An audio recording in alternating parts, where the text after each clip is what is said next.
So what we do, we help you with the entire licensing process and helping you to get the license, then getting through the Office of Licensing in the Virginia Department of Health. End of this training, you should be able to do your own licensing, prepare your own documentations, apply for the applications with the state. Some people say Virginia is like the Silicon Valley for senior care, and it's already saturated. But just to clarify, it's not what you think. There's still a huge demand because of the aging population. So if I'm to show you the mandatory sections, so these are some sections that you should definitely mark. All right, guys. So good morning to everyone. I think let's get started with the webinar for today and the training. So just to give a little bit about introduction to myself. So my name is Anton Fonseca, and I'm a CHC and a CHAP accredited consultant.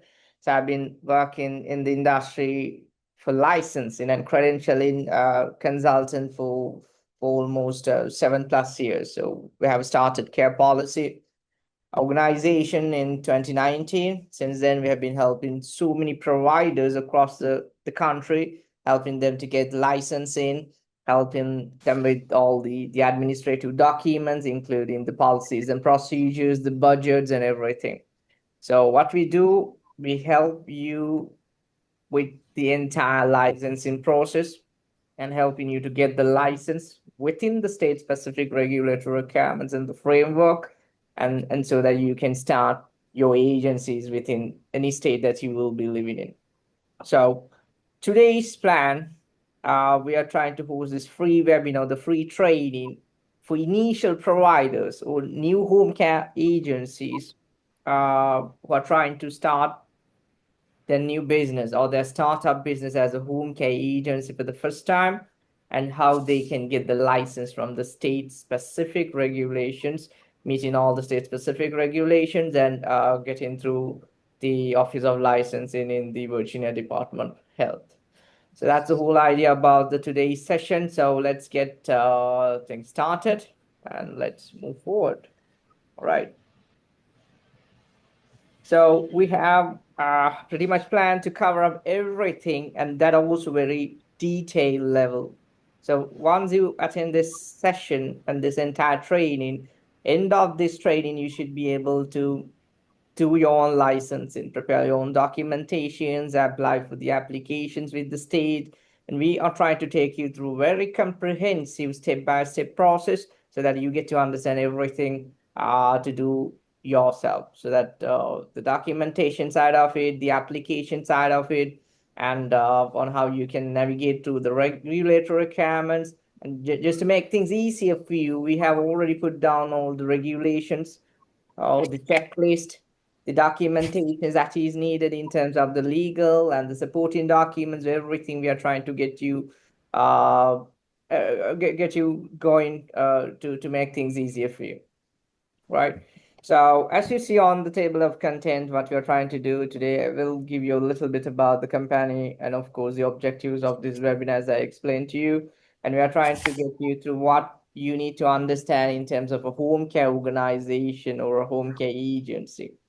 So we're also trying to give you the understanding about what services that you can provide under the home care agency, or and what services you can provide. So you should know the differences when you're trying to start this business, right? Or as this community support, because most of the providers, whoever wants to start with this home care journey, we have been worked in this industry for a very long time, and we get to talk to a lot of RNs, caregivers, CNAs, LPNs. So they have been working in this industry for decades of experience, 10 years, 20 years, and some providers we get to talk more than 30 years of experience providing caregiving and RN services.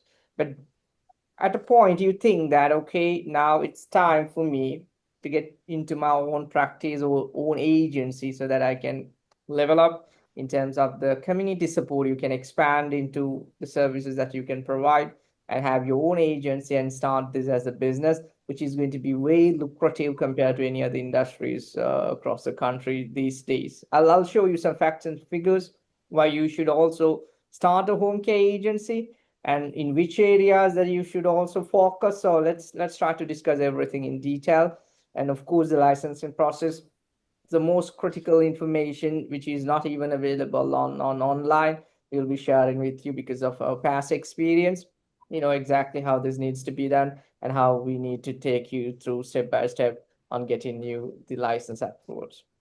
So likewise, you should be able to understand a lot of things, step-by-step application, the fee structure, and how much time that you would be having to wait until you get the approvals, and some common mistakes. But most of the providers, they get stuck and then they get through the deficiencies and revisions, and it's a nightmare. So we are going to avoid everything for you as you're attending this webinar, or whoever is watching this video on YouTube later. So you should be able to understand to avoid things that can ruin your entire applications and waste your time waiting for years and years. So first time itself, you should get everything right and make sure you get the license as fast as possible. So that's the whole idea about this entire session, right? And you would hear one term going forward repetitively from my end. It's going to be regulatory requirements and the compliance, because trust me, we can't do anything creative when we talk about licensing. We can't do anything new. It's a matter of we stick to the regulatory framework or the state specific legislations and the administrative codes. So they have their own law, and we just need to follow their framework, just stick to those guidelines, and that's all anyone can do. Either consultants like us or a new provider like you, we just have to stick to the state specific regulatory requirements. That's the first thing we should keep in mind during this entire session. And of course, we will be showing you what the outcome, what kind of a certificate that you get, and how we are going to help you out if you need our assistance and the services to get things done for you, because that's what we do and that's what our specialization is about. Okay, so one more thing I would like to tell you, we have a separate Q&A sessions right at the end.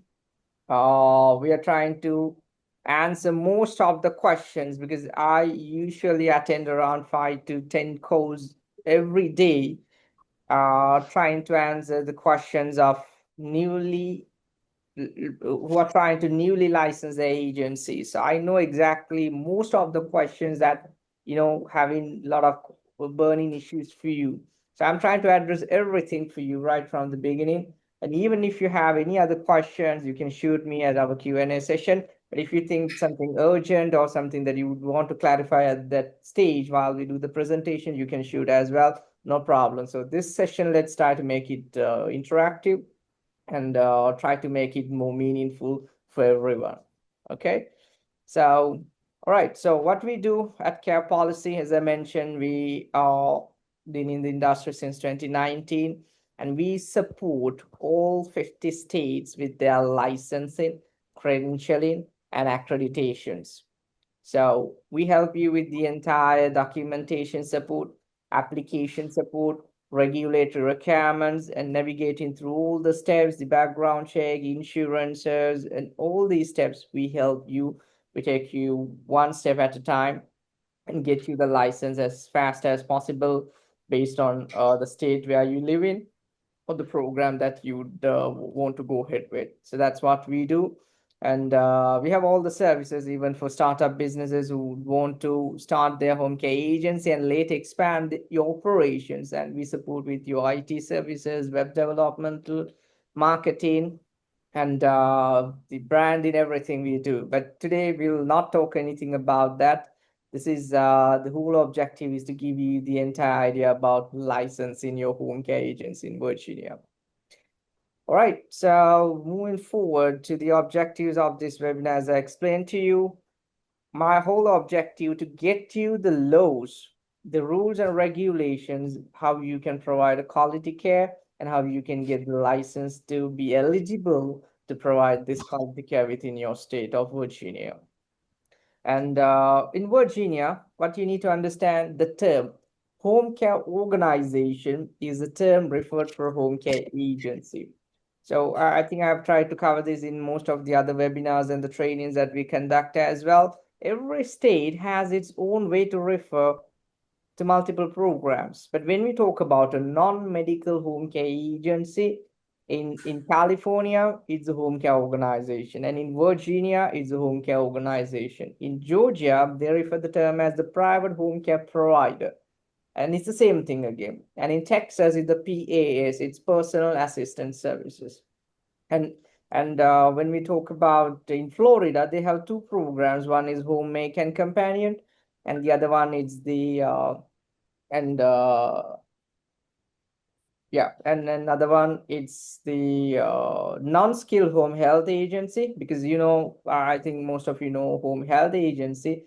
It's pretty much about skilled services when we talk about home health agencies. But in Florida, home health agency skilled inside the bracket is how they are trying to refer this non-medical home care agency. So state to state, the program to program, the way they refer to the same program, it's different. And the regulations are different, the step-by-step process different, and the documentation's completely different, because everything has its own state-specific regulatory requirements for you, right? So, all right. And moving forward, as I mentioned, home care organization, you need to understand if you license a home care organization in Virginia, there is two things you need to know. In Virginia, it's special case. Home care organization process and the license, it's exactly the same for both non-medical and skilled services. It's the same application, same online application portal, and it's the same set of process and the documentation. And you can either license as a non-medical home care agency or as skilled home care agency, right? So for those who are thinking about, I need to go with medical related services because I am RN, I know how to provide the medical or skilled services. Still, the process is going to be the same. And for those who are trying to think about, I'm out of this industry, or else I don't have the RN background, and I need to provide only non-medical services, then this is the same application process. The main reason why I'm trying to tell you it's the same process and two different programs, you still need to have a registered nurse inside your agency, even though it's a non-medical home care agency.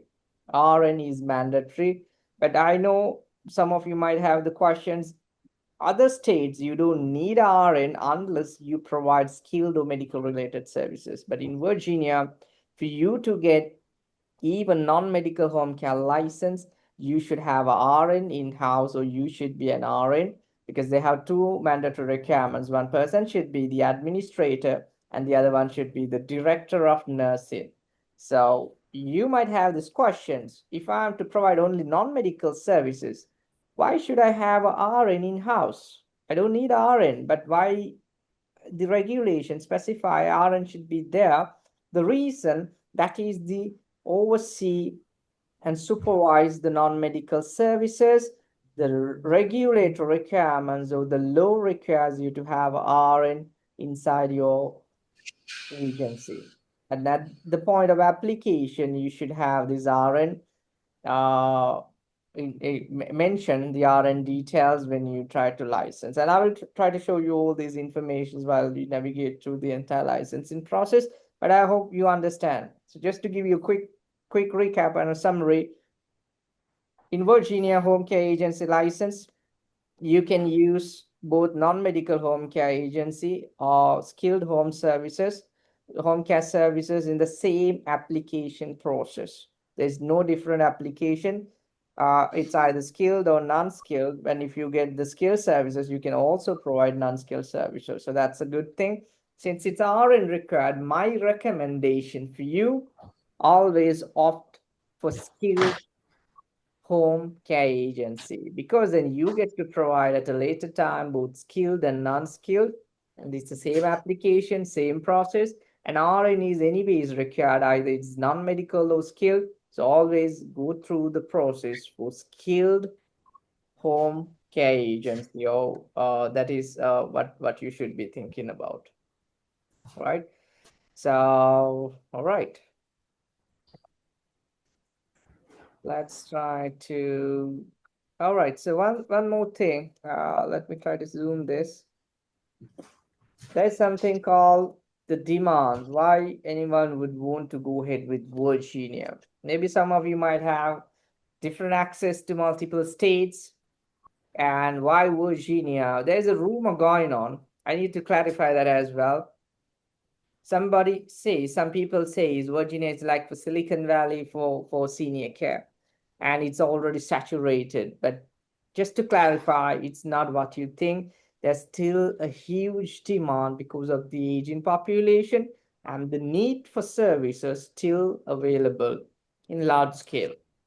So if you look at this graph, the need for senior care residents, it's increasing every day. The number of senior residents who need for senior care agencies, home care agencies, skilled care agencies, they need because of the aging population. And also the market is not saturated. A lot of providers are some of the providers are already established in Virginia, but there's still a lot to be done within the state. So if you're thinking about Virginia, don't ever get, compromised or hear someone else's thoughts, because we are trying to show you some analytics and the data just to showcase what you need to do. And if you're in this decision for Virginia, is the best thing for you to get license as soon as possible while the existing regulatory requirements are available, because it's pretty streamlined currently. Unlike any other state, there have a few changes recently. You can still license within Virginia for home care agency, and you still have demand and you will still get customers because there's a still big demand and a gap of the license agencies and the need for care. So if you see here, the Virginia and the West Virginia, there's around 17% total population. It's around the people percentage of populations over 65 years and over, it's around 17%. And also in West Virginia, it's around 21%, more than 65 years of age. And all of these people need care. And there's a shortage currently to support those seniors. So it's your chance to get started with the home care agency and get into this business to support the community. And of course, from the financials and the business perspective, it's a great investment. And I will tell you something with my experience, what I see personally. As I mentioned to you, I used to get into calls, multiple states, multiple new providers, and I always ask them, "What's your background? What have you done previously?" That's my question when anyone come to talk to our consultation calls.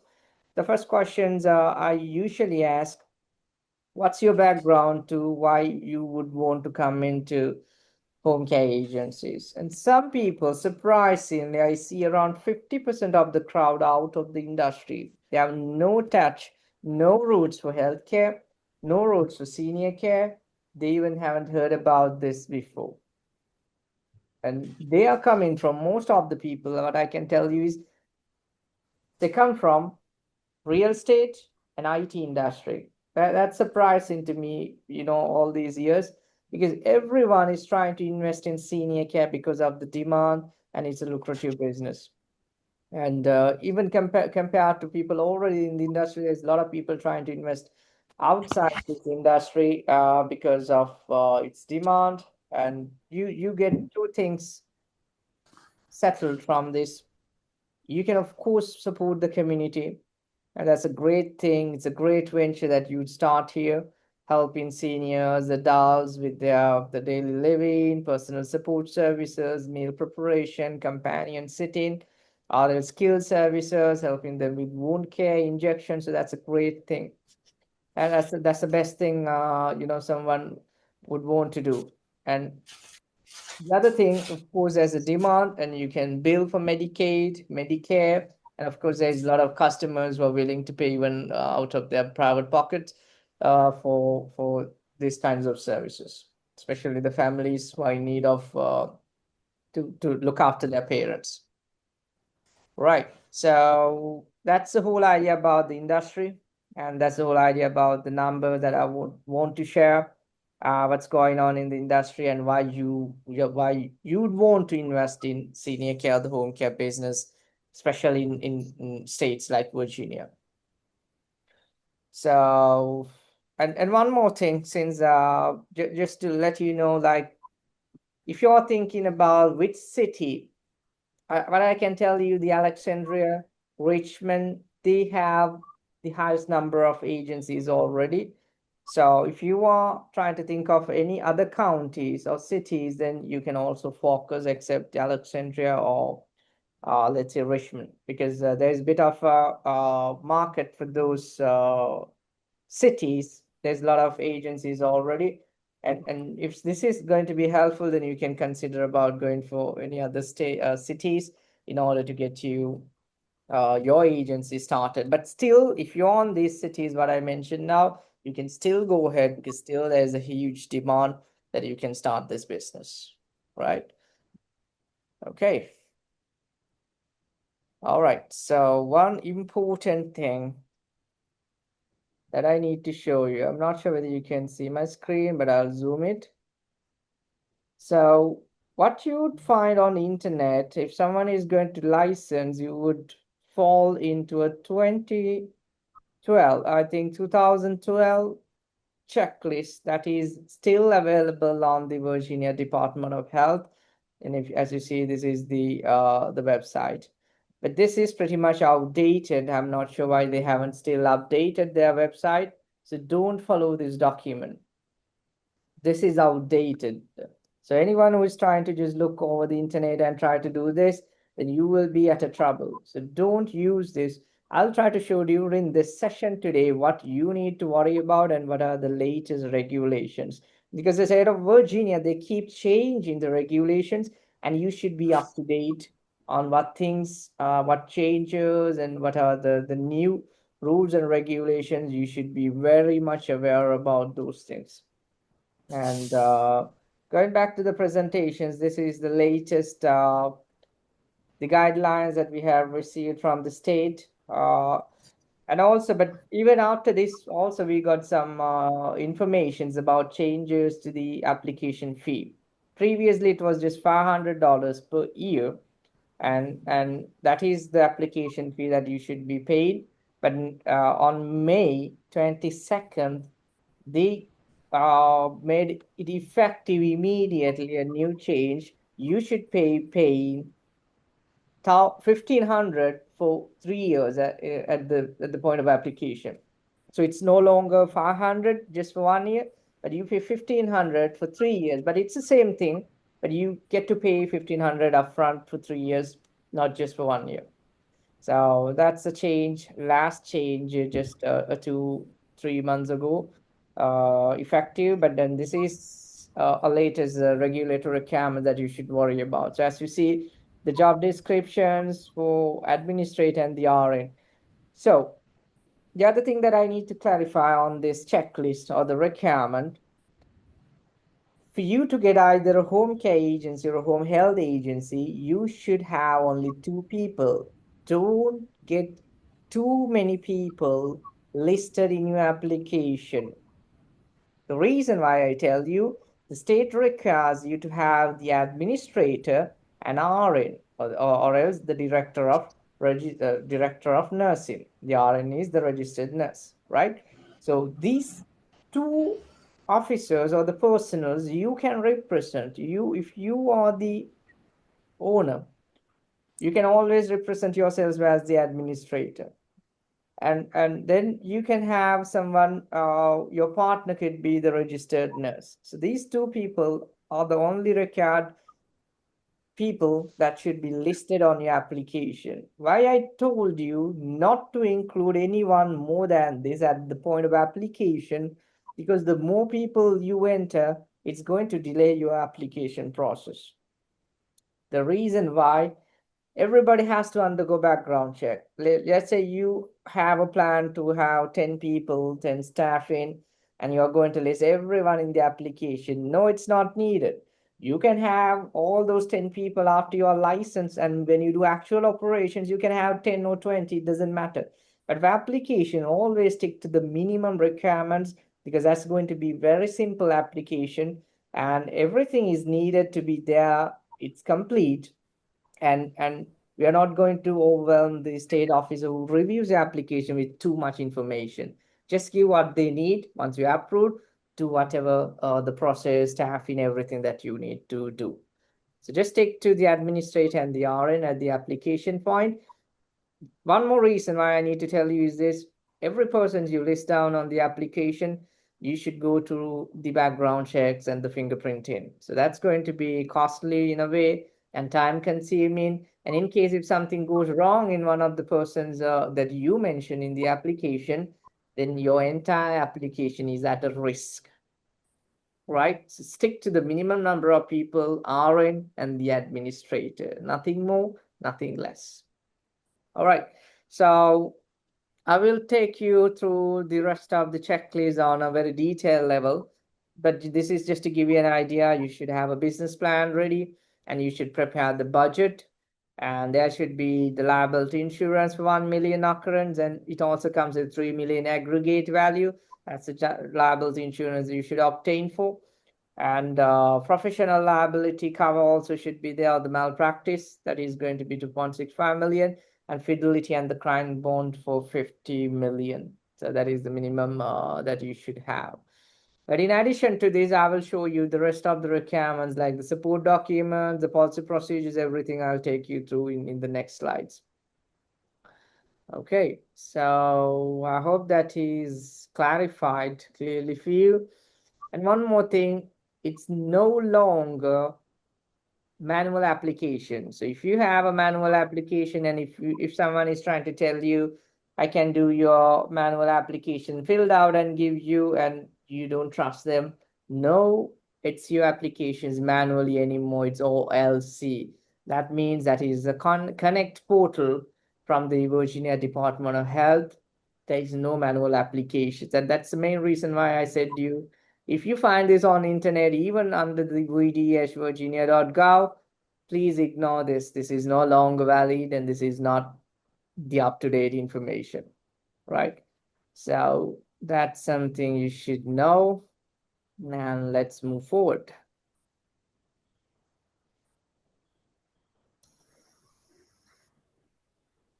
All right, here we come to the regulations. This is very important, guys.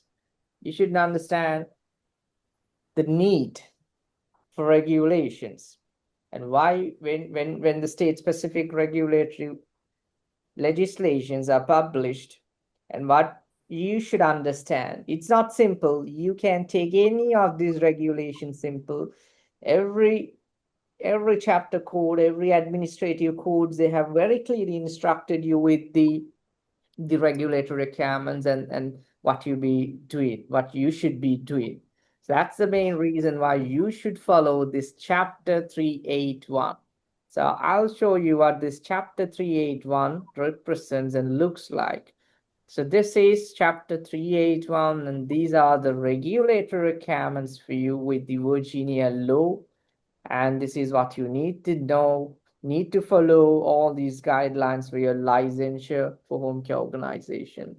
And one more thing that I will tell you, when you write your policy procedures, when you write your budget or business plan, when you prepare these documents, this is the base document you should think about and worry about. This is the administrative codes, and the chapter 381, it's specifically for home care organizations. You can't miss any of this. So you'd see here, OLC, this is the Online Connect portal. So the legislation is updated. So all the required information that you should understand, you can go through everything. The fee structure, the license application, for initial renewal, everything goes here. You can't miss this. This should be your Bible. Trust me, this should be your Bible.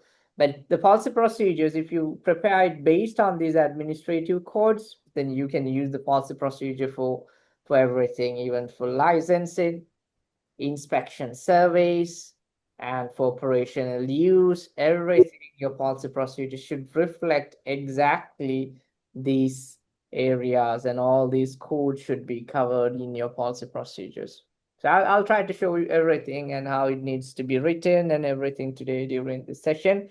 But just keep in mind, this is very important. All right. Okay, so, all right. And the other thing is you will need, of course, insurance, office setup, employee background screening, and the FBI fingerprinting, the licensing. And one more important thing, you need the articles of organization, right? What is article of organization and what legal structure that you can think of? So, okay, do you have any questions with so far what I explained, and do you need me to clarify anything that is not clear?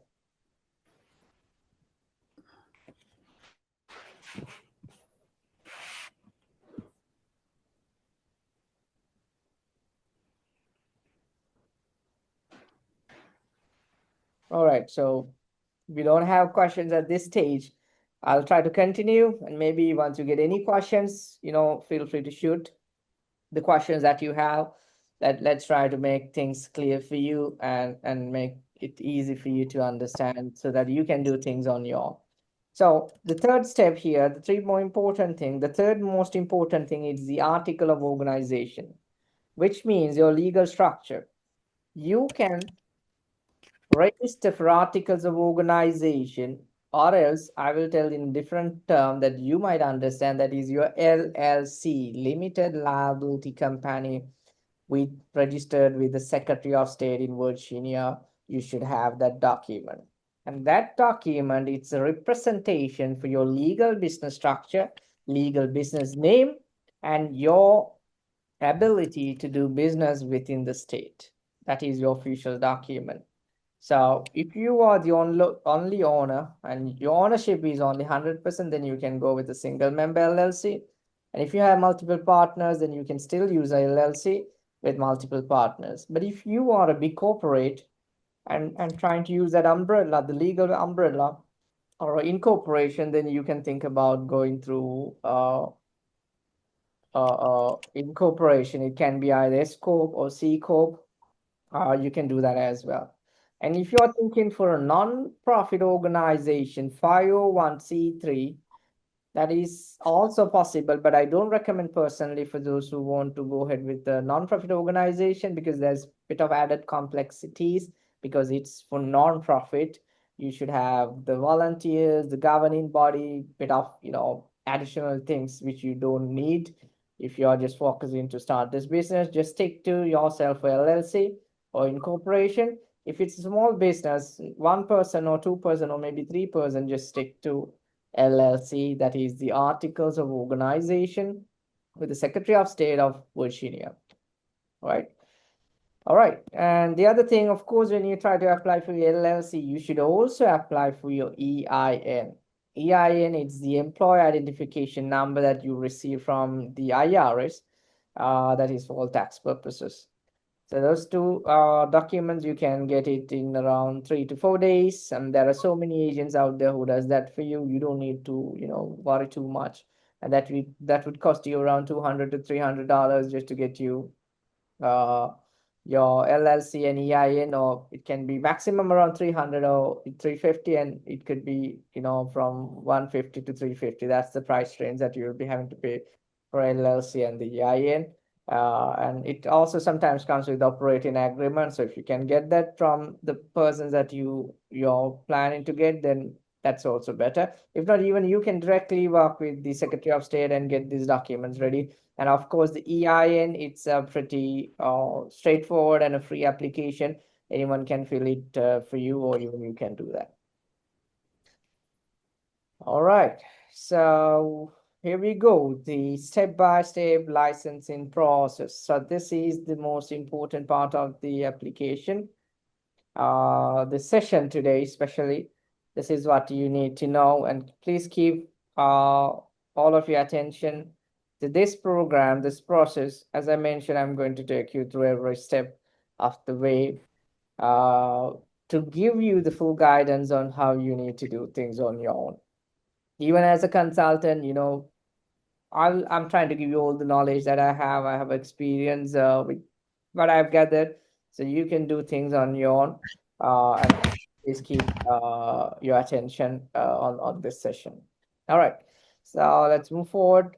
The first step that you need to understand, as I mentioned to you, HCO must be licensed under the Chapter 381, 12 VAC 5381. That is just the regulatory codes or the chapter code. All right. So this is mandatory. You should follow all these guidelines. You should refer to these and understand the program and understand what you can provide. Everything it's listed here. At the portal access. So as I mentioned, you no longer require to be done everything manually.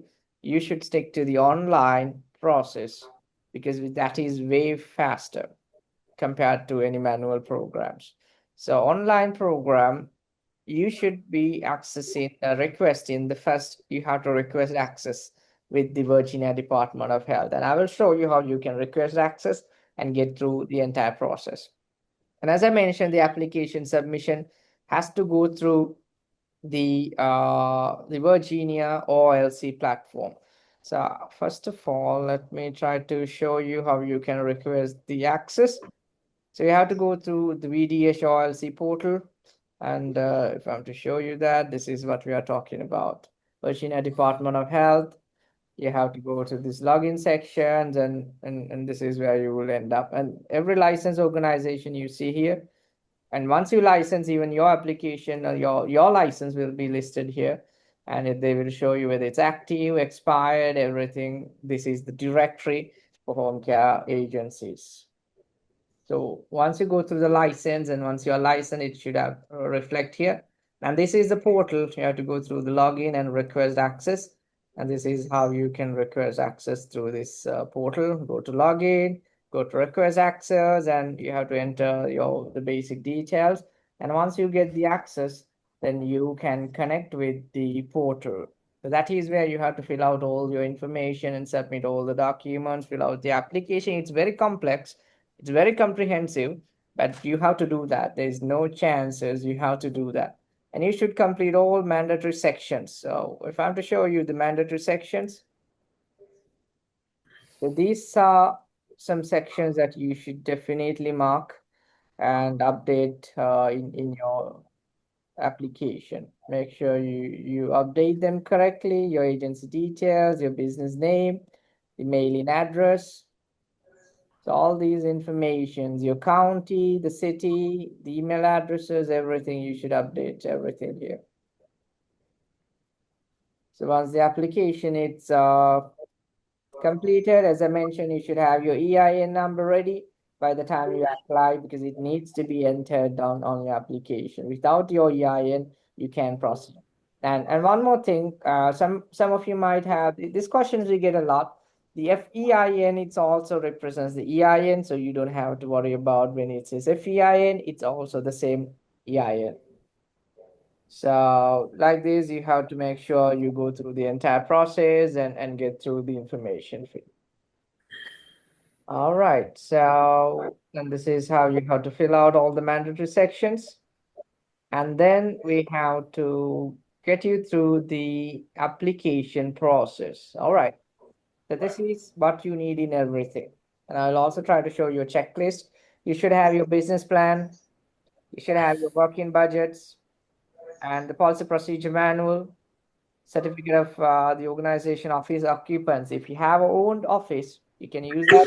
You can lease or rent out office space. And you should have the job descriptions for administrator and the nursing director or the RN.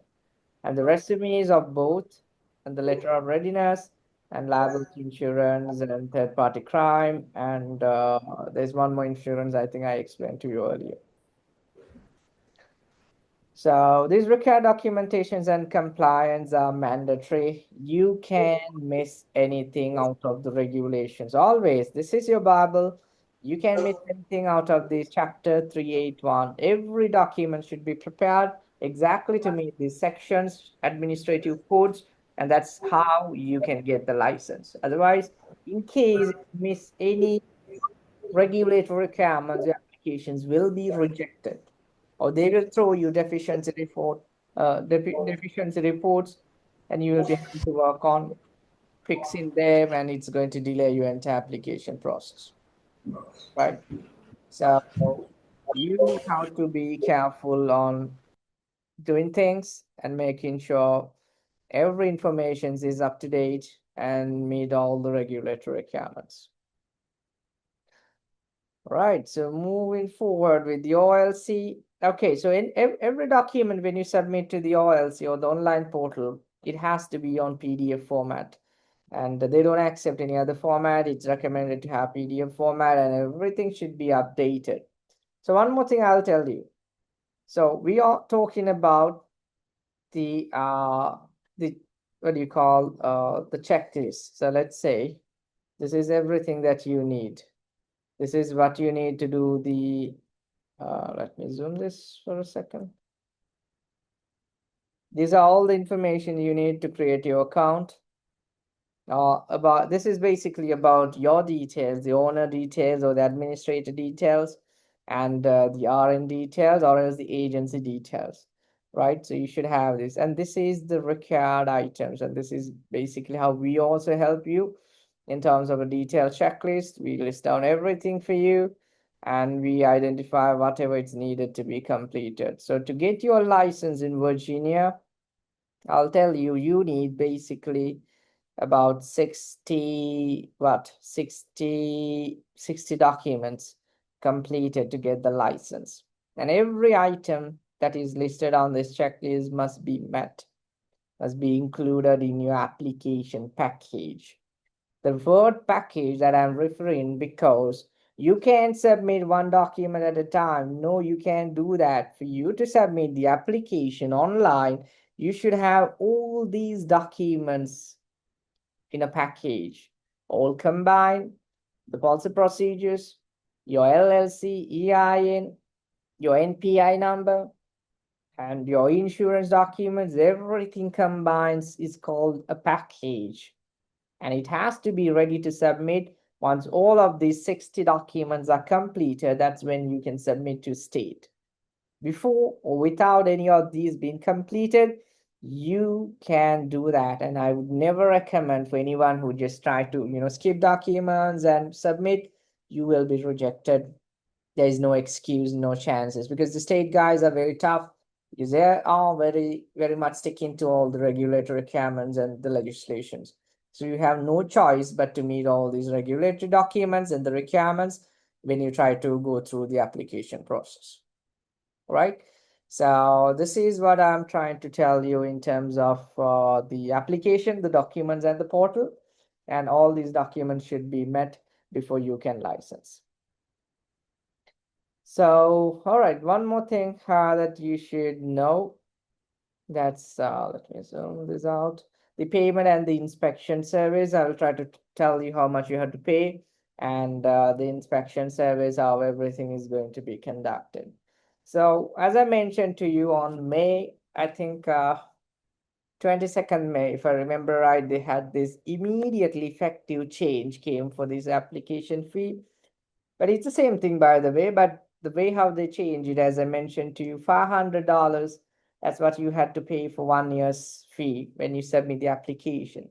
Because now, on after May 22nd, they changed these regulations to pay 1,500 for 3 years, and you had to pay upfront for 3 years. So that's how it has to be now, and it has to be paid online through the Connect platform after your application is submitted. Then your next step is to pay the application fee, right? So that's the fee that you will be having to pay. All right, guys. So do you have any questions so far? Anyone?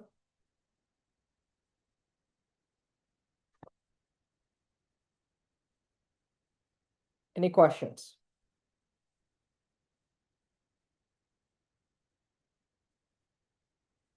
Right. I hope everything is clear, right? And by the way, just There's questions in the chat. oh, all right, okay. All right, okay. Do you need local county license beside LLC? Not exactly, but for other states like Georgia, you need the business license or the tax certificate or revenue certificate. That is the local county license, but for Virginia, you don't need that. And what do you mean by funds? A bit clarification needed. All right. So when you prepare the budget and the business plan, one thing you should understand, you should have some funds with you, right? And these funds, they don't tell you how much of funds you should have to start a business operated as a home care agency. You don't need, they don't ask you, they don't tell you 50,000, 100,000, 20,000. They don't tell you. But I will tell you a tip for you to understand how much funds you should have, because that's the questions every provider would have in order to prepare the budget and the business plan. So one thing that you need to understand, you have to have some funds, average, I would say 20 to 50K. It's something acceptable and reasonable.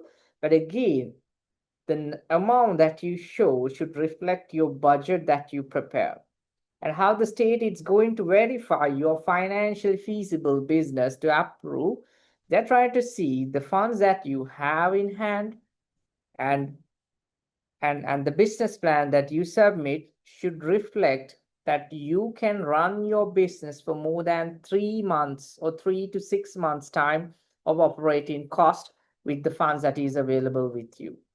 So as long as you can show with the funds that is available, you can run your business for more than 3 to 6 months, then that is a financially feasible budget and you have the funds to match that. That's how they are going to verify, by looking at your budget and the business plan, that you have enough funds. But they don't expect you to have either 50K, 20K, or 30K. It depends how you are trying to showcase with the funds that you have and how that is going to be utilized on uh, meeting 3 to 6 month operating costs. So that's the game plan that you have to have when you prepare the budget. You have to be tricky enough to match your existing funds and show, I have even 25,000, but I'm showing I can, set 3 to 6 months operating cost with the 25K I have. So then it's acceptable. And but it's, again, it's higher the better. If you can have a larger or a big amount to show, that's highly recommended, compared to a lower amount. But again, it should match with the budget and it should prove that you can operate the business for more than 3 to 6 months time, right? Okay, and the other thing, what is NPI? Okay, great question, Habib. So NPI, that is National Provider Identifier, NPI, National Provider Identifier. So that is a unique identifier for all federal and national billing for your agency. And when you try to talk about NPI, every agency in Virginia should obtain your NPI number.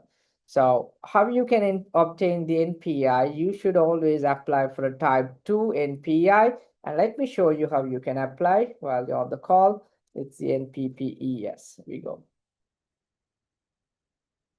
This is the website that you should go, and you should create an account here under your agency. So just one thing to understand, guys.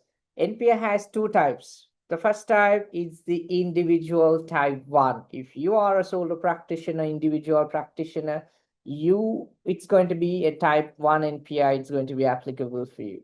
But if you are an agency, of course, for a home care agency side of it, you should think about the type 2.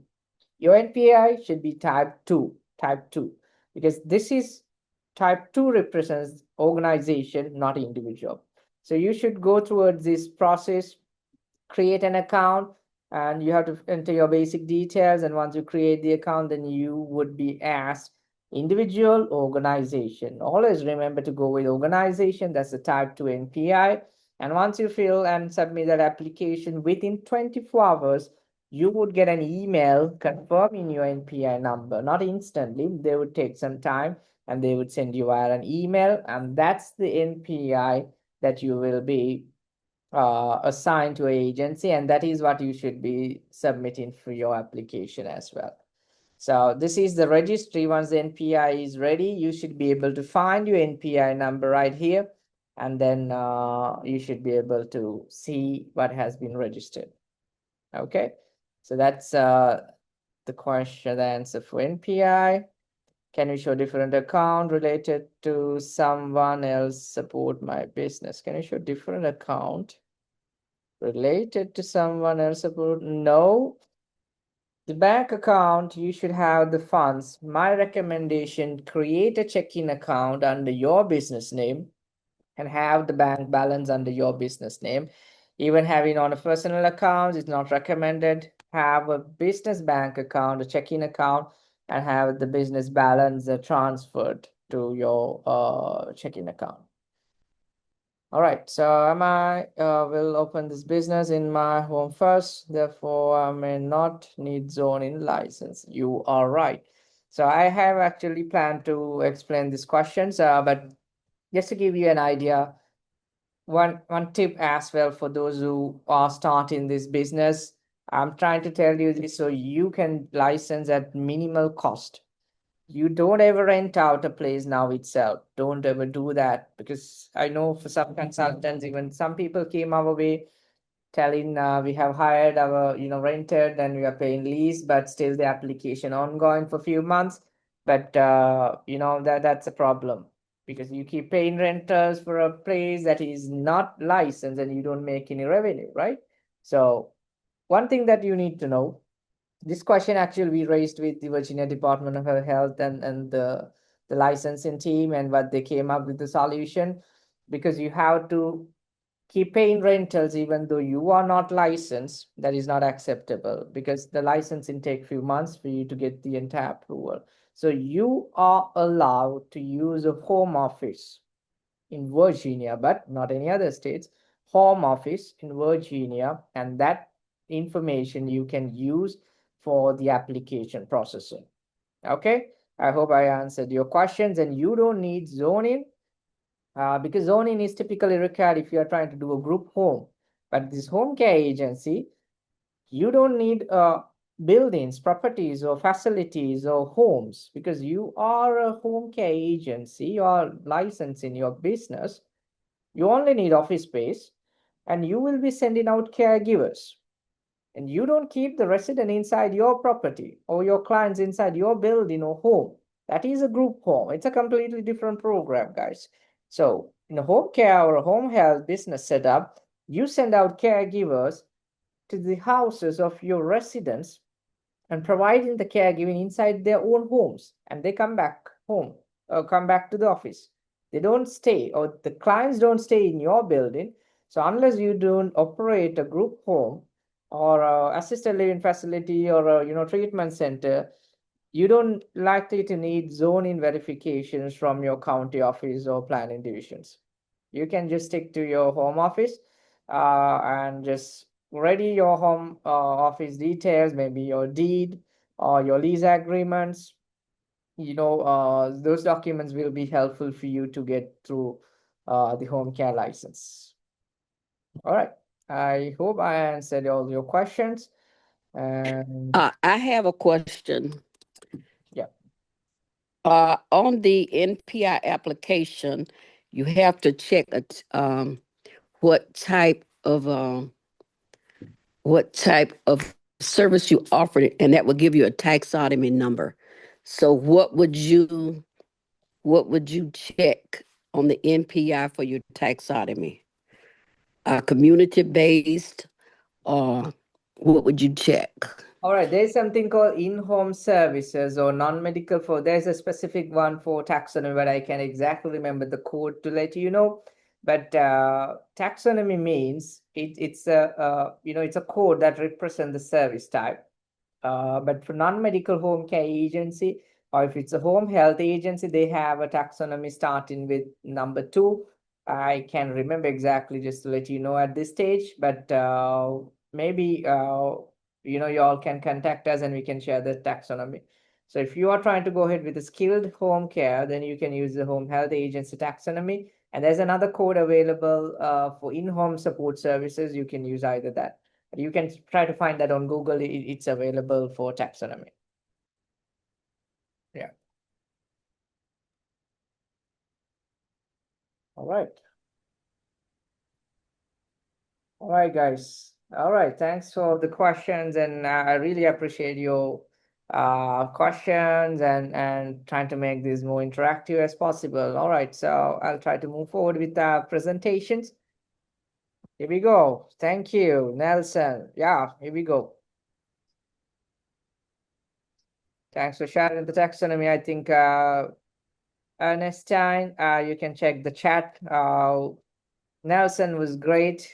He just shared the taxonomy code for you. I think this is the same thing for home health agency, what I was referring to. So you can use this when you try to create your NPI. Okay. All right, guys. So let's move forward. Okay, and the expected time and the approvals. So this is again a burning question, but it's a very tricky question even for me to answer because it always depends. Usually our timeline to help your documentation from care policy side, we take 21 business days to prepare the entire package, all documentations and everything. And the question, how long would the state would take to review and approve your application? It typically takes 6 to 8 months because the main reason there is a lot of the volume of application the state receives and the person who sits behind your application. The person who sits behind your application plays a huge role whether to approve, instantly or whether to keep asking for deficiencies or changes or updates. So you should do some prayers as well, not to, to make things faster. So that's something, it's very unexpected in terms of the timeline, but average it takes 6 to 8 months, but it can be much fast. I'm trying to put you on a very average situation. It can be fast or delayed. But what you need to keep in mind, the regulation and the compliance. As long as you meet all these regulations, all the 60 documents, what I mentioned, everything prepared as per the instructions from the state, you will not have even 6 to 8 months. You can even get faster license approval, hopefully, but it's a matter of how accurate your application is going to be. But average, yeah, it's 6 to 8 months. It's what time they would take. It's out of control for nobody. It's the Office of Licensing team. They typically take some time to process and get back to you with the approvals. All right. All right. Okay, so all right, here we go. Avoid common mistakes, and this is why I'm telling you to avoid the timeline that's going to delay your approvals. Don't plan for 8 months. No, you should never do that. Always plan for 6 or less months. Now you can do that. Everything has to be online, accurate, perfect, and everything should be exactly to meet guidelines.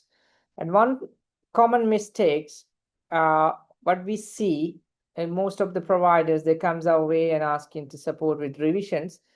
They have done their own, but when we try to check what has gone wrong, some people have used multiple information across multiple documents. I said you, it's one package, guys. No two package, it's one package. Every document you should include should reflect the same information, and the term consistency is what matters here. You can afford to miss anything. You can have the name Angel Home Care LLC in your articles of organization, or or else let's say insurance, you have Angel Home Care LLC, and you mention in the application Angel Home Care. That's it, no LLC. Now you see there's a difference, and that small minor error can reject your application. That's why I'm telling you the names, the agency name, the spellings. You can afford to have any simple error when you try to go through the entire application. Everything should be perfect. The address that you mentioned should be consistent throughout all the documentation. Your NPI, the background check, insurance, the application, LLC, EIN, the names, everything should be the same. Don't change here and there one thing at a time. You can do that. Okay. Please keep that in mind. This is the most common mistakes everybody does, and that's going to cost you a lot of money. Even 1,500 is non-refundable, and the time, you can buy time, because imagine waiting for 6 months or 8 months to hear back from them, and hearing it's rejected because of a minor error or maybe a comma. Some people used to do this: Angel Home Care, comma, LLC in one place, and in another place Angel Home Care without comma, LLC. It's still not correct. Comma means a different way how they classify. So that's why I'm telling you, even a comma can cause a lot of damage to our entire time, efforts, and everything throughout this application. You can happen to have any mistakes. That's the whole idea behind this. So, and once you submit the application, I said to you that once everything is ready, you submit the application to the state, and you should definitely watch your inbox. And the email that you submit in the application for creation of your OLC account, that email address should be working email, and you can have any mistakes on. If that email is not working, then don't ever use that email on creating the account and use for licensure, because that's the email the state would come back for you with any changes, any updates, any revisions. And after you submit, after the first month's time, you should watch your inbox. It may be the spam folder and the promotion folders. Always monitor. That has to be your duty. Right? You can just stay until you hear back. They will never call you. They don't do that. They will never come to you. They don't do that. They will always email. So that's the mode of communication. Officially, they will email you with all the deficiencies and the changes. And at times, even though you don't get emails, let's say they forgot to send you emails, you should do one more thing under your responsibility. Go and log into the OLC account maybe once a week. Just see if they have done any changes and updates. Everything will reflect on your account. That's the best way that you can monitor for any changes, for any updates, or anything. So that's something you should be doing after you submit the application. That is what saves you. And okay, why I'm trying to put you this much pressure on this, I'll tell you the reason why you can miss. Because they comes with deadline. Hey George, you should fix these policy procedures and update these policy procedures in 7 business days. Otherwise, your applications will be rejected or withdrawn from the portal. That's how they communicate. And imagine you have missed this information or the email, and the deadline is passed. Then your application, they will remove from the portal, your efforts, everything is gone.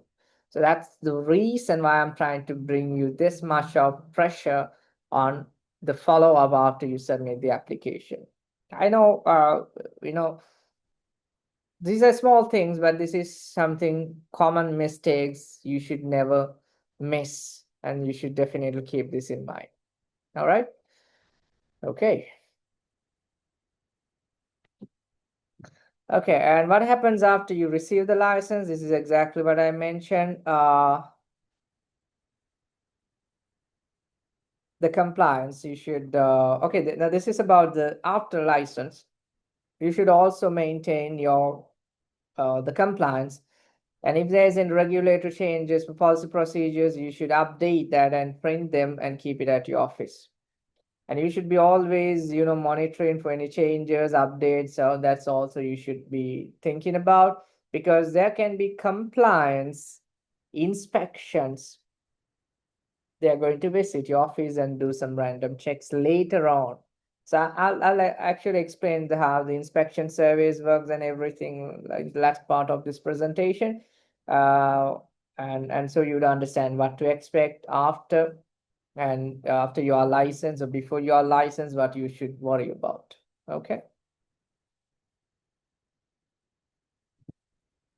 All right, so here we go, a real life example. I'm going to take you through a case study, a customer that we have helped on getting the license, as you know, at a shortest time frame, and how you're going to do and what you are going to do, and how we take at Care Policy your responsibility. We take it over to us and we handle the entire process for you and get you the license.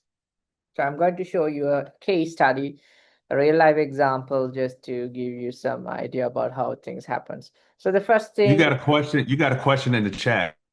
All right, okay. Thanks, George, for the heads up. Okay, let me open my chat. All right, okay. One question. I put my business name without LLC at the end of the business name. Okay. When opening it at the first part of the applications, but I did put all complete name in the application. Is there an issue on that?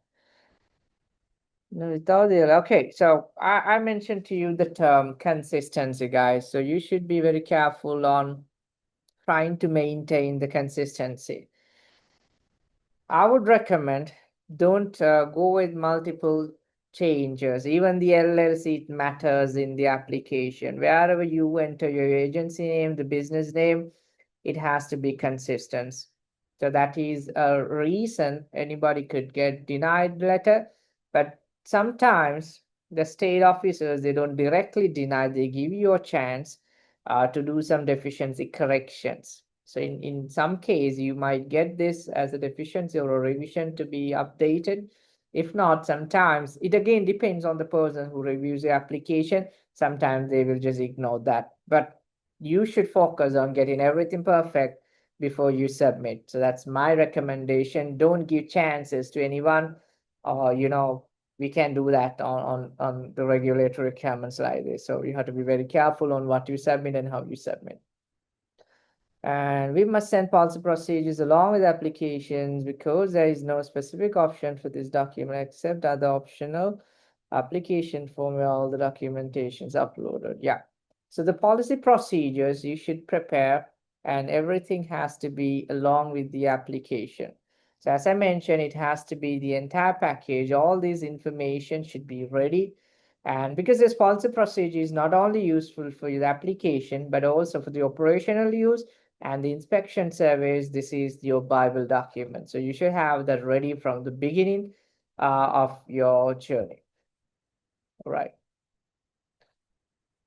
All right.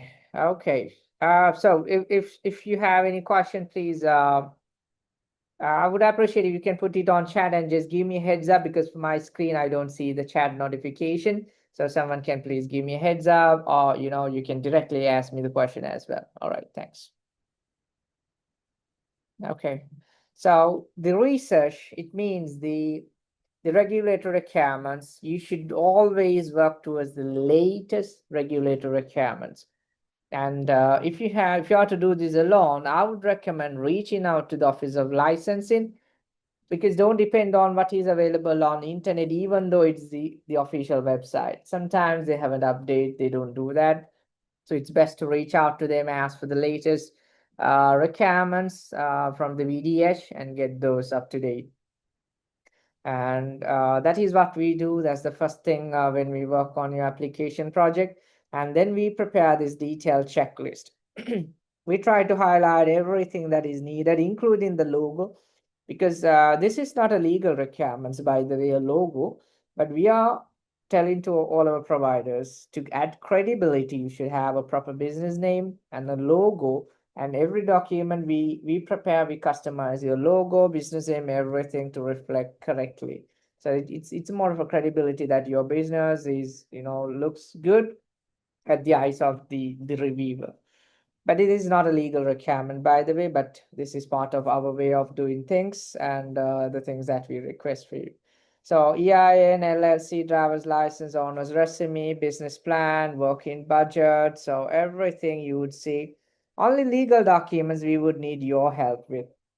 But for this also, we give you instructions and the guidelines on everything, how you can get this. And the rest of the things, care policy handles that for you. You have nothing to worry about writing a governing body. The administrative policies, everything, we do that for you. So you can see this is the checklist we share with our customers. And you get to know what you should do and what we should do. So it's pretty clear. And this is Office of Occupancy, the lease, the rental agreement is needed, and the bank statement to show the proof of funds. Because based on this is what we are going to prepare your budget and the business plan. So likewise, we get you a detailed checklist, and that's how we work with you when you want to work with our services. And yeah, this is the checklist that I showed to you. And also we prepare a Google folder, Google Drive, because your information are highly confidential. So it should go under HIPAA and all these regulations, and it's our responsibility for any client's information to make sure we secure the safety and the privacy, because there are a lot of information, the sensitive information. So we have a private folder for everyone like this, a Google Drive private folder for those who work with us. And then we try to ready those documentation. But today we have prepared some information that we can show to you on public, just to give you an understanding. So this is how your policy procedure should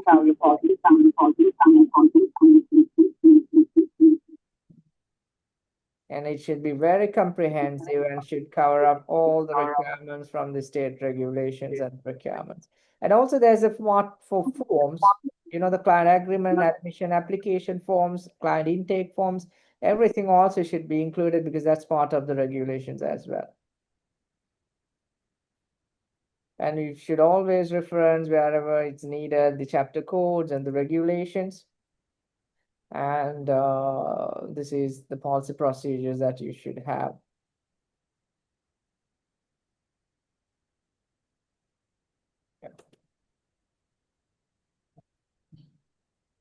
This is the chapter codes that we had to reference. I don't know whether there's a PDF of this. Yeah. And then let me try to show you the administrator job descriptions. And what else? The operating budgets we had to prepare for you. So all these documentations we had to prepare and match with your financial statements or the bank balance.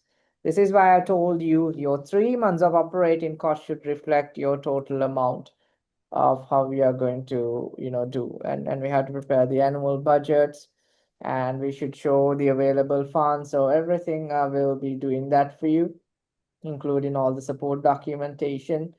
And finally, on how to submit everything, we take care for you in terms of our documentation support. So that's how we take you through the entire process. And yeah, so this creation of the documents is what we do for you, all the supporting document, job description, business plans, and everything that is needed for your licensure, we take care of it for you. And the review, okay, this is very important. So let's say, now we are talking about 3 sets of documentations, right, guys? I was talking about initially the legal documentations, the legal side of the information that you should have from your side. All right. So these legal informations or the legal documents are some part of the documents that you will be having to provide, including your LLC, EIN, insurance, and NPI also we basically put under the legal document side of it. And those documents are something that you will be having to provide, but we help you on getting them and navigating you through all of this process. All right. So once these legal documents are ready, then care policy will be handling all the supporting documentation, including the budget, the business plans, the policy procedures, and also we review every item in your legal documents and we guide you on how to get them for you. And even if you have any problem, we help you out on getting things done for you. So that's how we provide the service. So the package means legal documents plus supporting documents plus the application. So these 3 sets of documentation is a complete package. And once all these 60 items that I showed you in the checklist, once everything is ticked off, it's when you can submit the application. But before submission, we do 3 review process from our side. The three review process, the first review happens from our document support team, who reviews every documentations field and making sure it's in 100% compliance. And the second review happens from your side. You have to do the second review, ensuring that every informations are complete, accurate, and there's no missing information, right? So that's the second review you should confirm. And as the third review, it's a consulting team. Be either myself as a consultant or the rest of the consulting team at Care Policy will run through your application and make sure it's complete. Once all these 3 review processes are complete, it's when we tell you, hey George, hey Hubby, hey Nelson, now it's your time to submit the application. As you know, the application, think let's, all right. So once we submit the application, and before we submit the application, we have to be careful. Everything should be perfect and there is no any missing pieces. So all these 3 set of documentations are approved from our side.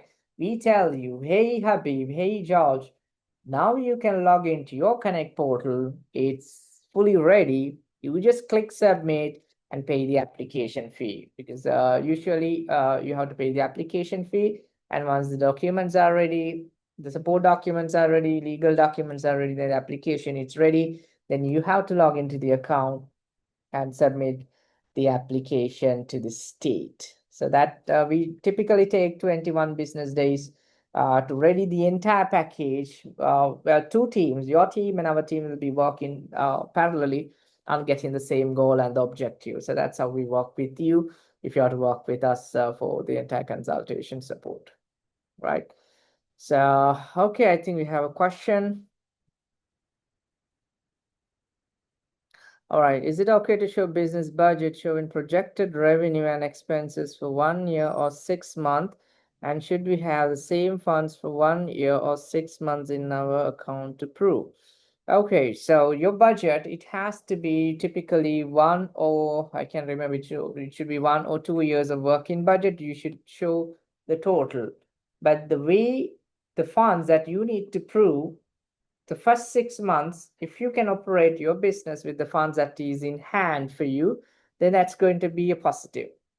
You have 50K and you're preparing the budget in a way you can accommodate the 3 to 6 month operating costs with your 50K, and you show the income expenses just to match that, then you're in safe hands, right? That's how the budget works with the state approvals. All right, okay, let's move forward. So yeah, the review is very much important. You can miss any review process because every tiny information, the state guys are very much tough. They don't let you give you chances. They always try to see where it's going wrong. They are very much considering on how to reject. That's the idea behind any reviewer in any state, how to reject and what things are wrong. So that's the whole idea they look at, because there's a lot of people trying to license, and that's the only barrier for quality care. And to get you the license, you should have everything in hand. So you have to be careful not to miss anything. Everything should reflect the regulations. So as I explained to you, the application has to be submitted online from your side and pay the application fee. So once you submit, it will pop up for application payment to be made, and you have to pay 1,500 through the OLC. And as the ongoing compliance support, so one thing that we do special compared to anybody else in the market, until you are fully approved, we guarantee the license services for you, because we help you with all the documentation and everything to run through all of the information that you need. And why I tell we provide guaranteed service, because we work with the compliance requirements. And the only disclaimer, as long as your backgrounds are clean and as long as you provide all complete and accurate information for us, you don't have to worry about anything on getting rejected, because it's a matter of meeting all the compliance requirements and the eligibility requirements and making sure all the informations are meeting their intended purpose so that you don't have any reasons to be rejected. So that's how it works. And even after the first 21 days, we help you to submit the application. You know that they would not get back to you in first few weeks. They don't do that, not even the first month. It's very rare. So they take typically few months to get back to you. So until you're fully approved, even it's 6 months or 8 months, our services are extended for you, because you don't know if the state asks you for any changes to be done on the policy procedures. You would get panic on how to do changes and to meet their, the short deadline to fix that for you. So if you are to use our license and consultation package and the service, then we take care of every changes that is needed to be done and making sure it's submitted on time to the state. So that's the level of support we provide. That's why we say until you're fully approved, we work with you to get you the license. So that's how the support with care policy team work for you. And yep, the receive license is the most, happy time. Of course, time to enjoy all these hard efforts. Even I personally feel more than the happiness even the provider gets. We are happy when we see the license for the providers that we work. Is the greatest happiness, because the all hard efforts, the consistency, the attention to detail, it's a very complex process. Even consultants like us, we are trying to do everything, and we feel very happy when we get someone licensed, and because that's the best thing that we can do for the community and for our customers. So this is the license that you should expect. Here we go. It will be from the Commonwealth of Virginia, the Department of Health, and you would get its your number. And this is the home care organization license that you get from the state. All right, so you know what to expect now. Okay, now your next steps.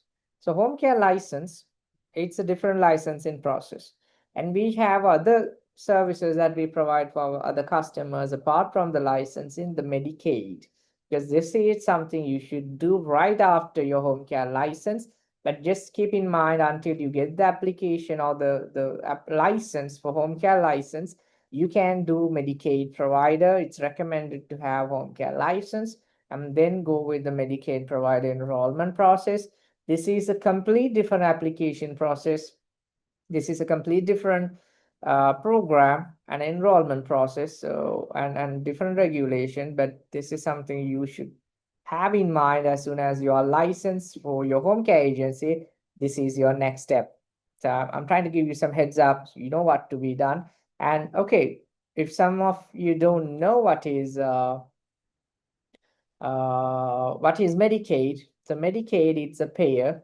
It means it is provided if you are providing non-medical home care services like personal support, meal preparation, companion sitting, you can get a revenue source. These are the customers that comes from the Medicaid funded or the government funded customers. Without this, if someone of you ask me, can I still have the customers? Yes, you can. With your home care license, you can accept customers who are willing to pay you private pay or who are willing to pay you out of pocket using their own money, or you have some referrals. If they are willing to pay out of pocket their own money, you can accept that as a customer for you with your home care license. But I know you don't want to just restrict for that. You definitely would want to encourage people to pay through Medicaid government fund, and for that you should be a approved provider for Medicaid. And that's what you are going to get, this golden necklace glowing and trying to attract all these people to get you who are looking to get through the government funded payer. And so once you approved Medicaid provider, then you can accept all the clients. It is going to increase your revenue sources for sure. and the number of clients that you get because of the Medicaid approvals that you have for your agency. All right.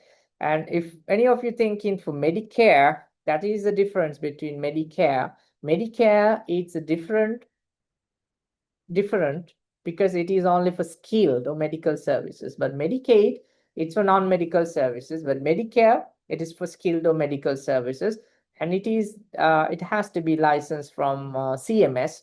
That's a bit of a I would say private to semi-government organization called CMS or CGS, I think the other one. So they are going to get you the approvals for Medicare to bill for skill related customers through Medicare.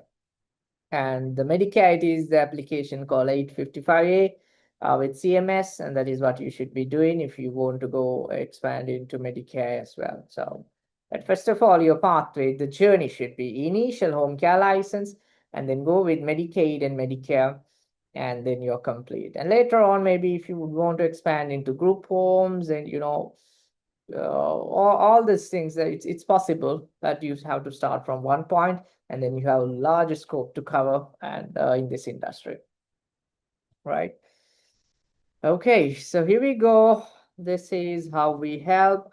I believe we have the most competitive pricing ever you could find in the market compared to the other consultants out there for the same services. We get most of the customers who charge you from 8,000 to 12,000, but it's the same thing. And our pricing, it's 2,990, which is overpriced from 3,500. So yeah, basically $3,000 is the total package price to help you with everything to get you the license. Okay, I think we have a question. All right, okay. So yeah, thanks, Bobika, for sharing these links.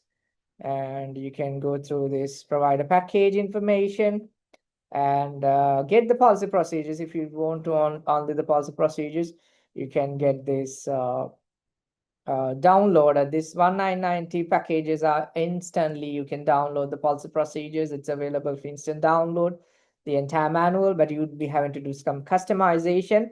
And one more thing, you don't get any revision support for 1990, but if you need any revision support or anything, which in case if you get, but this is anyways prepared for the regulatory requirements, then I would recommend for you the 495 package, the customized policy procedure manual. You can find it on our website, but if you want, I can just have a quick show just to give you some heads up. So this is what I'm talking about. Habibi, give me a minute. I'll try to answer your questions after I quickly show this for you. Yes, Nelson's skill policy is also included because we are trying to cover the chapter 381. It is the home care either for skilled or non-skilled. That is the regulations that you should cover. You can find that on the website, and this is the licensing package that I'm trying to show you and everything that I explained to you.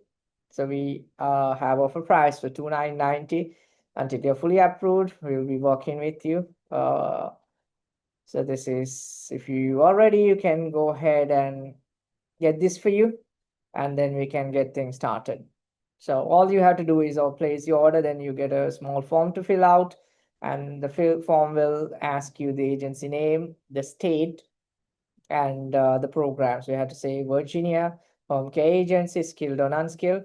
Then that's a point you would want to I'm sorry, I have a quick question. Yeah.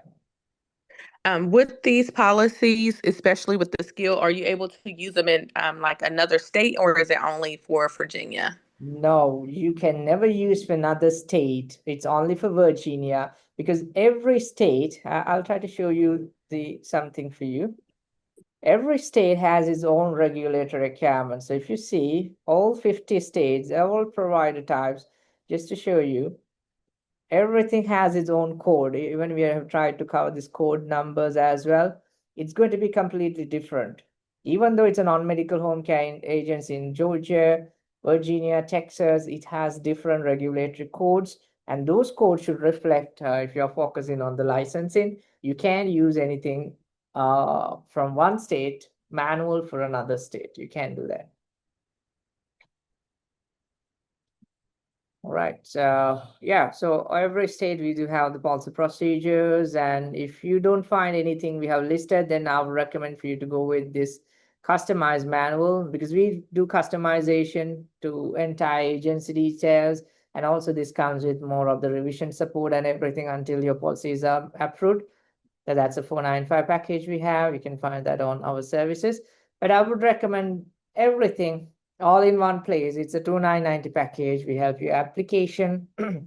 We help you with the what do you call the budgets and job descriptions and checklists, everything on this price that you pay.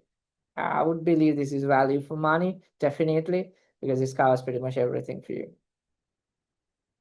1990, the products are only downloadable items. You have to just download and insert your agency and submit for requirements.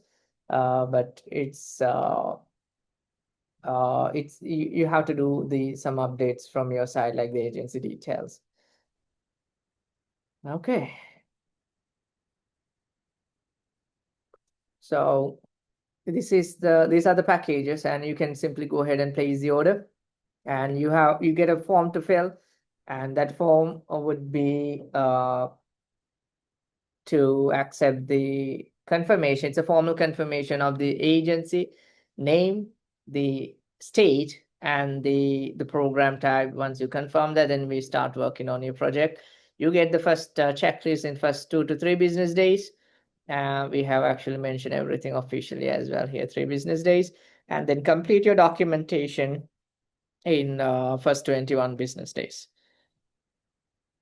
So in the meantime, you'll also, of course, you'll be having to work with us to get all this information about agency, about you, the RNs, the administrators, and everything.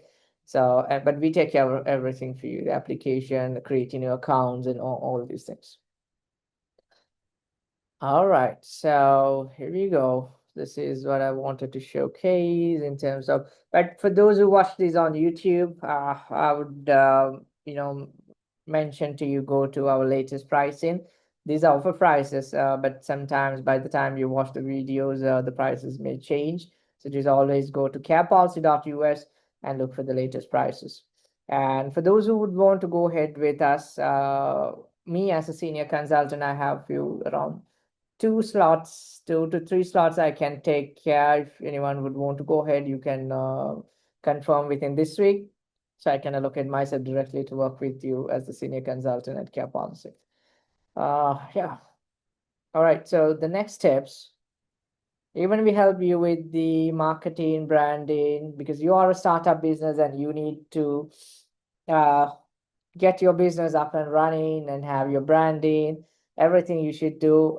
We have all these website developmental, just starting with $300, just your website, we do the complete package, and everything we do for you, the branding and everything as well. And one more important thing, don't rely only on digital or social media marketing. For home care agencies, we are actually experts on social media and digital marketing for startup business. But personally, I would want to let you know, always try to build your own referrals. Try to attend these conferences, meetings, local events, and meet those hospital and build some networks for you. And that's going to bring you a lot of customers as well. Trust me, word of mouth works way better compared to any other marketing techniques. But digital marketing, you need to have in terms of approaching your entire audience. Because what happens, you should have your website up and running now itself. The reason why I tell you, it takes some time to index your website in Google. Because when someone tries to search on Google, on ChatGPT, or let's say any other AI tools or Google, they're trying to see, I need to find the best home care provider, home care agency in Richmond or in your city area. And when someone types that on Google, your agency should pop up right on top of the Google search results. And how you can do that, that is the website and the SEO, that is a search engine optimization. They have to write some articles, set the keywords, and set the tone to pitch so that you would appear on the Google rankings, and you should have everything set up as well. I know this is a lot to process if you're a beginner, But there are experts who can handle this. Of course, we can help you with if you're interested on taking care of your entire business and running and getting you the customer, setting up the sales funnels and getting you the calls, the leads, and someone to book a Zoom call with you so we can set up everything for you. So, all right. So, okay. So if any one of you are interested, you can simply go to our website, and on our services, you can find all these services: Medicare, Medicaid, manual customization. And if you want only a custom checklist, you can place a service here. And branding services, website development, market services, everything we provide. So just to show you the websites, if you're looking for a website, we just have from 2990, 549, and 990. So we have multiple packages, and here are some portfolios that we have held with our customers. You can have a look. All 50 states, we are getting a lot of customer requests and all kinds of provider type. So everything we do support you, just to give you some idea about how we will help. Yeah. This customer is a fully veteran, and she wants everything to be written, customized for veteran focus, even the images, everything we handle for you. So if you're interested, we can help you with the websites as well.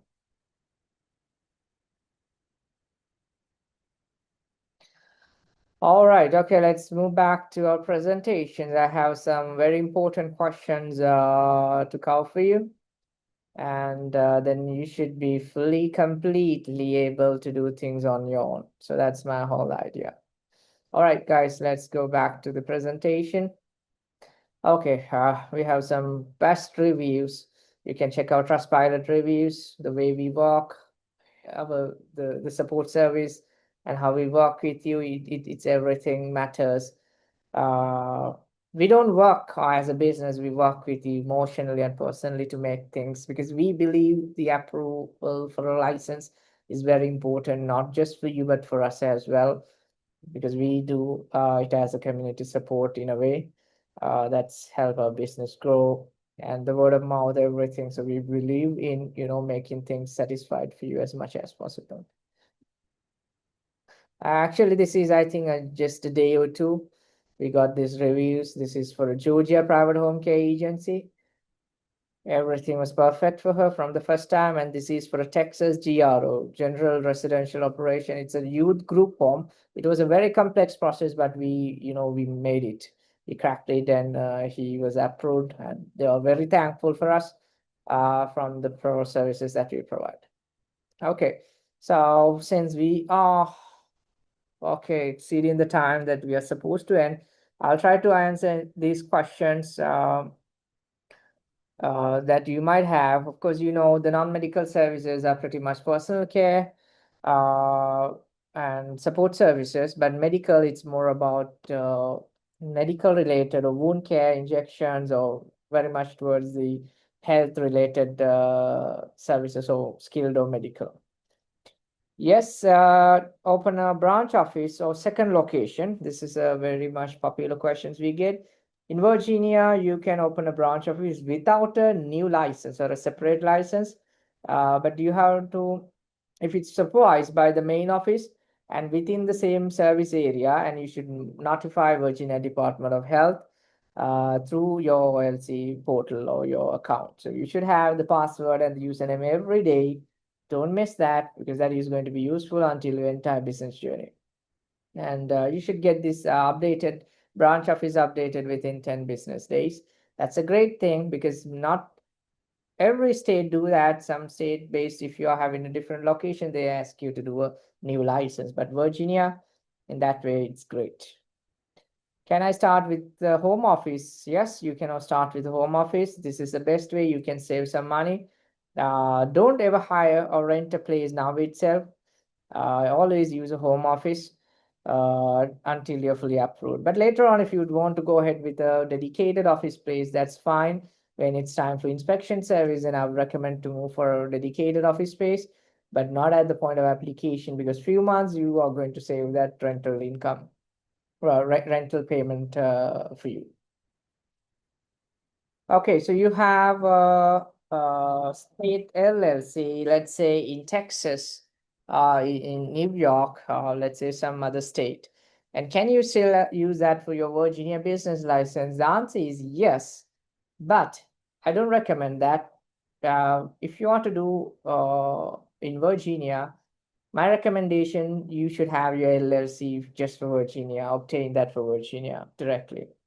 But you can also use a foreign entity registrations if you're from some other state. Still, it lets you do the business in Virginia, but it's a bit complex scenario. But it's good for a company. It's a bigger company under the main legal office as a principal office in some other state, but they want to expand into Virginia. Then you can think about a foreign entity. But it's again, you can still go with a new LLC in Virginia and do that in Virginia. And that's what the simplest way for you to do that. Do I need experience in healthcare? No, you don't need healthcare home care experience, but you should have a RN in-house. If you're not RN, then you should hire RN just for the application purpose. But I again don't recommend to put them on payroll. If you are not RN, always have some of your friend or someone to use their information to process the application. But after your application is approved, then have them officially on your payroll to get through your operations. Otherwise, you have to keep them paying until you're approved, but you're not making any money, right? And do I need to hire staff before getting license? No, you don't need. You just need to have only RN and the administrator. Stick to the minimum, guys, because as I mentioned you right in the beginning of this session, don't put too many people and it's going to delay your application and it's going to increase the process for you in terms of the background checks, fingerprinting. So that's a problem. Do I need RN to operate? Yes, even though you don't provide skilled services, you still need RN to oversee the care. That is the regulation. You should have RN, either it's home care or non skilled home skilled services. Okay, this is, here we go, the inspection service. There's two inspections, guys. You need to be very careful. Before you get the license, you have initial inspection. Once the fees and everything is approved from the OLC portal, you will be getting an initial inspection, but the timeline, they don't specify. It's not even in the regulation. It can be in, after 1 to 1.5 months also, or it can be delayed as well. But you should expect an initial inspection service. And if you're not prepared, the survey, if it get cancelled, then the license is denied and you cannot apply until 420 days. So you have to be careful. You have to be ready for the initial inspection service.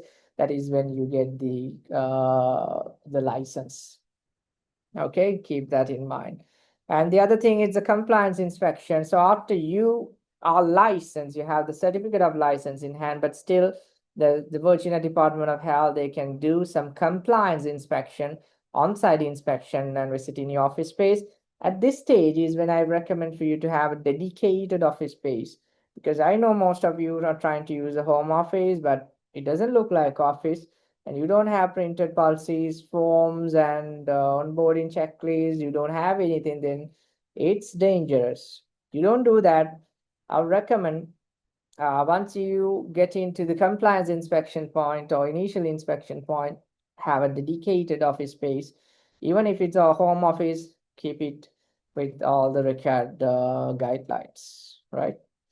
And how much funds you should initially have, as I explained to you, it's 20 to 50, it's recommended. There's no amount it's expected by the regulations, but it's a matter of how you're trying to showcase with the operational cost. All right, so the background check needed. Yes, of course, you need the background checks, including the RNs, everyone you mentioned, and the fingerprint. And fingerprinting is going to be FBI fingerprinting. And you should have that ready for all the surveys and inspections. All right, I think we are back to finalizing this session, and I see some questions. Now it's perfect time to answer to all questions. Okay, Should we put minimum 20 to 30 in our business account or our personal account funds? Yeah. Funds or business for 3 next month. Yeah. It's recommended. Higher the amount is my best. If you can put more than that, you should. I would recommend to have a checking account under your business name and use that for the business proof. So that's ideal.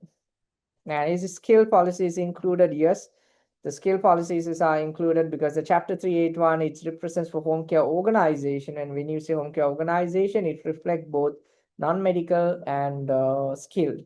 But whatever it's covered, it's not going to be very much differentiated for skilled or non-skilled, but it's the regulations that they would check in your licensing application. But even you can do some customizations if you need, just to add some service description for skilled and non-medical. It's not going to affect in any way. It's you can do some changes. That's perfectly fine.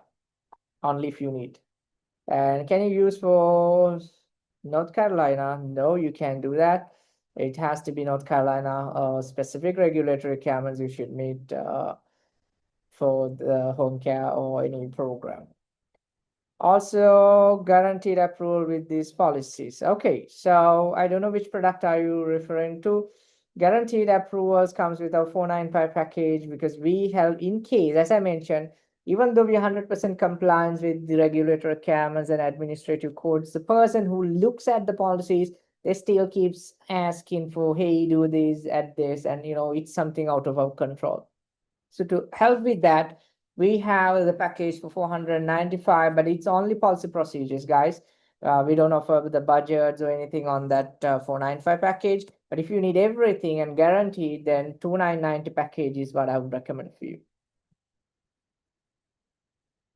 All right. Okay. So do any of you have any other questions?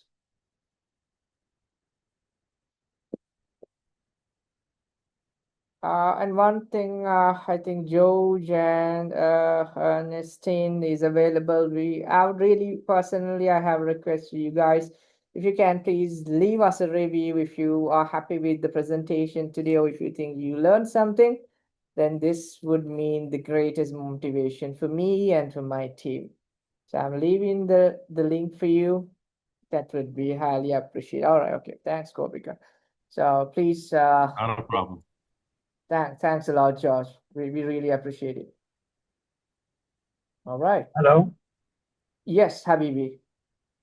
Yes, I got like 199 the package. So the only concern I have that something was not kind of a matching the Virginia. So and also they were insisting on psychologists.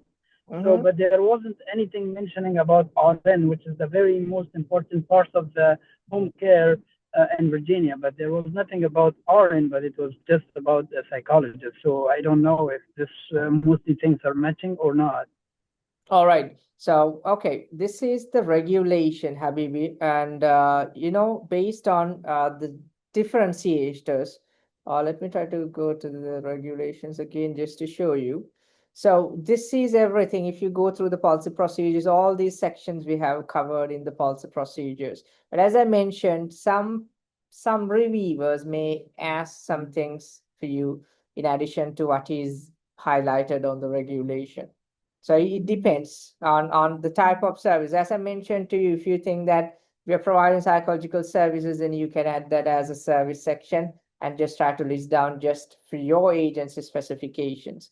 And since you got this 1990, we have made it very much just to the administrative codes.